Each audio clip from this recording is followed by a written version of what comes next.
Hello, Jeff Manchester, Manchester Music. 10,000 subscribers as of today, August 11th, 2018, in the year of our Lord. You guys are wonderful. You guys are amazing. The reason I continue making videos for you, the people who watch the beginning, the middle, get all the way to the end, it's for you guys that I make these videos. I want to do a vlog to kind of celebrate this milestone, dispense some, not wisdom, but things that I've learned along the way. And I've learned a lot along the way, and I feel like the way has been crazy and intense. The way has gotten me into the doors of iZotope, has gotten me to connect with some people that I'd only ever really seen on YouTube in real life. Trade shows, traveling, this channel has gotten me a lot. It's going to take me to Japan in a couple of weeks, in LA, and who knows where after that. So I want to say thank you and just take stock.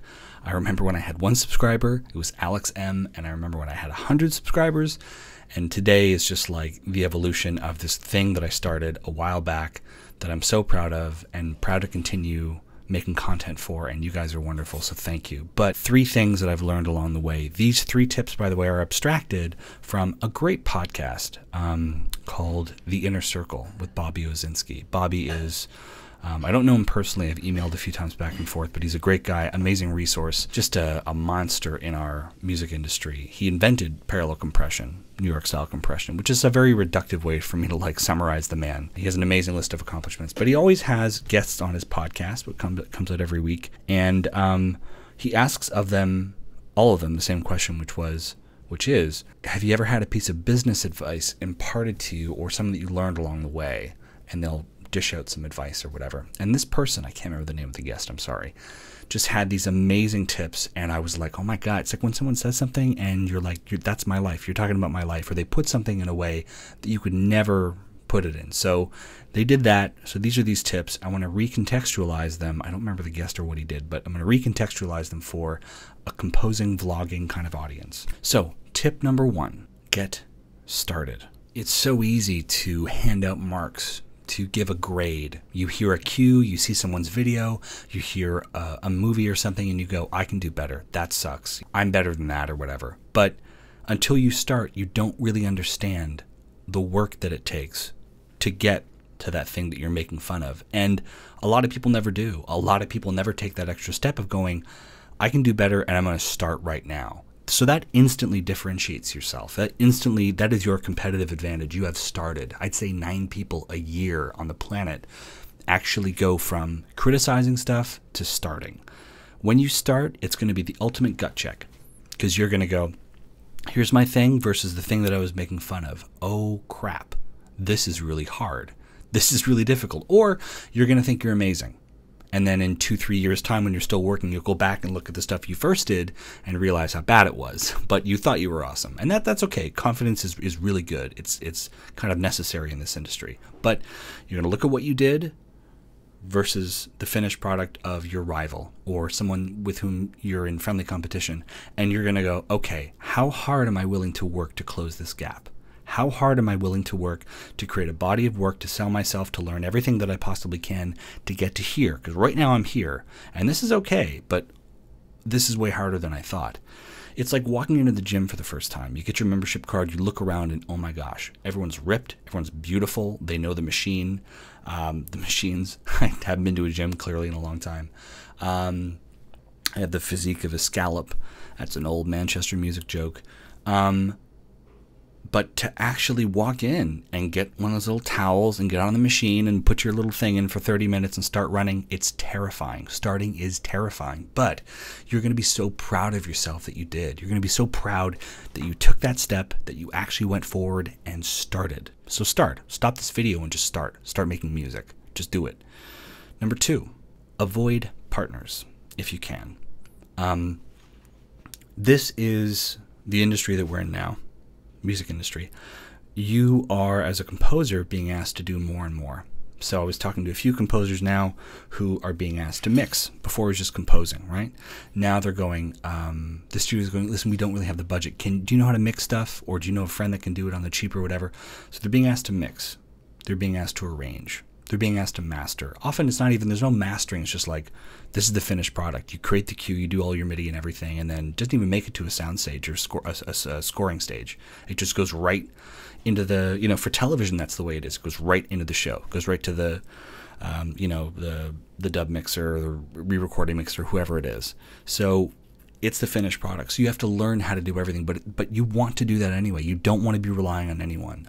You know, watch any band documentary. It is extremely hard to stay together as a whole, to stay a family, and get anything done. It lasts for like a couple years. Like, I don't know how Metallica are still doing it, or Weezer, or, you know, like even Fleetwood Mac, they're still having problems. Like, do everything you can on your own, by yourself. Learn how to mix, edit, repair, surround, master, templates, learn all the DAWs, do everything you can by yourself until you can't. But by that point, I think you'll have built up this amazing body of work that will attract really good people to want to work with you. But, you know, I used to be a DJ here in Toronto. That's all I wanted to do was DJ. And it was just a nightmare because I was working with a partner in London, Ontario, who was, for lack of a better word, just extremely unfocused. And I wanted to go from DJing to actually just like composing music, because I found that when I was, sorry, there's a little bit of vacuuming in the background. I found that, turn the gain up on the mic here. I found that it was fun to DJ and to do all this DJing stuff and spin or whatever, but I wanted to not play other people's music. I wanted to play my own stuff. And so I wanted to compose, and I wanted this person's help. And I wanted to, like, you know, invite singers and talent and vocal talent and all the rest of it. And just trying to rally the stuff together and do all this stuff was a nightmare because there was ego issues and competition issues, and it was just do everything that you possibly can yourself. And silent partners, by the way, if you have a benefactor or something, they're never silent, ever. Never. There's no such thing as a silent partner. Do everything you can until you can't, and you will attract really good people that want to work with you, and know your work and trust you, and that's how you build those relationships. Do not just try and do everything that you can by yourself. It's like the difference between a band. They got to find, you know, a band, 4 or 5 people, they got to find a place to rehearse, and then they're only there for like 90 minutes, and one person can't make it, so they pay for 90 minutes, and now they can only use 60 minutes because they're waiting for the other person who isn't going to be there, and it's taken half an hour, so now they have 1 hour instead of 90 minutes, but they paid for 90. Do everything by yourself. You don't have to ask anyone's permission to get started. Do everything yourself. And on paper, that's going to make you way more marketable because you can do so much. You can mix and surround, you know, a whole bunch of different DAWs. You can arrange, you can write MIDI, you can even record stuff. Learn how to record live instruments and make your own sample libraries. Just do everything yourself. Please do everything yourself. Until you can't. But you'd be amazed at what you can do by yourself. So the third tip number 3. Okay, the vacuuming has stopped for now. I talk on this channel a lot about getting good sound at the source, so I just couldn't do it. Couldn't let it go on. So tip number 3, very simple. Don't grow your business until it is ready to actually be grown. So this might sound like Fortune 500 stuff. We're not talking about, you know, a company. We're talking about you and what you do, and it is a business. You need money in order to promote yourself, buy new toys that help you be creative and all the rest of it, but do not go into debt trying to be creative. Don't do it. We live in an area now of social media, so it's very keeping up with the Jones. It's very capitalistic, and I work in marketing, so I know how it works. I see the YouTube channels, I see the hashtags, I see all the fancy outboard gear and toys that go into some of these influencers, and I'll tell you something. They are running a business, a very successful business, a business where someone wants their audience. Someone wants access to their audience. That's why they have a fancy new expensive toy that they're showing you.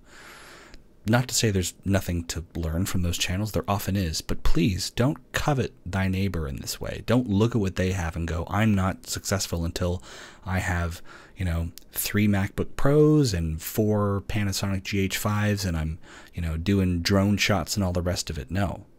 Look at this channel. You know, if you want to measure success, 10,000 people. I use this crappy little microphone. I use a Logitech 1080 camera.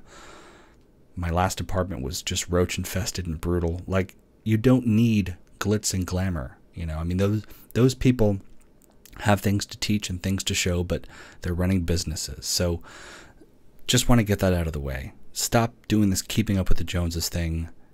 It's not benefiting you at all. If you want to look for inspiration, get off YouTube and look in the mirror. You have amazing ideas, and you are more powerful and creative and talented than the tools you think you need to express yourself. You really are. So don't go into debt trying to be creative. Just don't. One of the dumbest things I ever did was buy these Focal monitors. They're great monitors, but I bought them because I was working with a hip-hop guy here in Toronto, and I thought it would make me seem kind of cool because he was going to get a check cut from one of his managers in Florida, and I thought I'd be working on this record with him, and I'm like, oh, it'll pay for itself or whatever. I need monitors anyway. But really, I just thought, like, if ever he comes over and takes a photo for his benefactor in Florida, they'll see these monitors. It looks professional. All you need is a good pair of headphones, really. You know, it's nice to have a room where you can bounce stuff off and try stuff and hear how things sound. But really, you don't really need that. Good set of headphones will do it.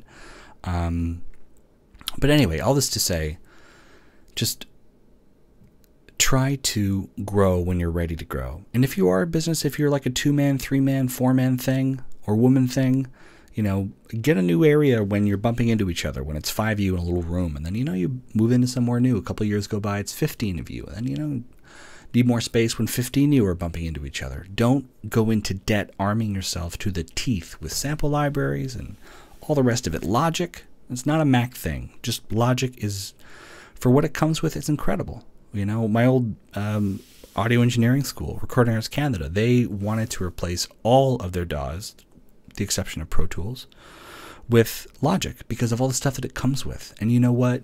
The factory stuff is incredible. You can move mountains with it. Spitfire is doing labs. That's totally free. There's demos. There's trials of everything out there.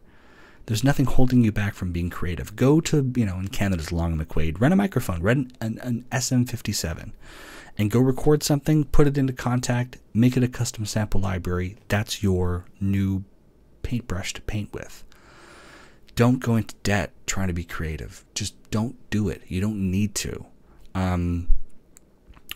And stop coveting stuff on Instagram and YouTube and all the rest of it. You can do incredible things. I mean, it's one of the things that I this might not make any sense, but I listened to music that really inspired me when I was much younger, and I was blown away by it, and I always wanted to know how they did it. And now that I have a bit of wisdom and I've been in the industry for a little while, I'll listen back to that stuff and I'll be able to identify some of the tools, some of the libraries, some of the instruments, and it's stuff that anyone can get, but you organize it in such a way with your voice, with your skill and ideas and creativity in such a way that really wows someone and brings them to tears and moves them.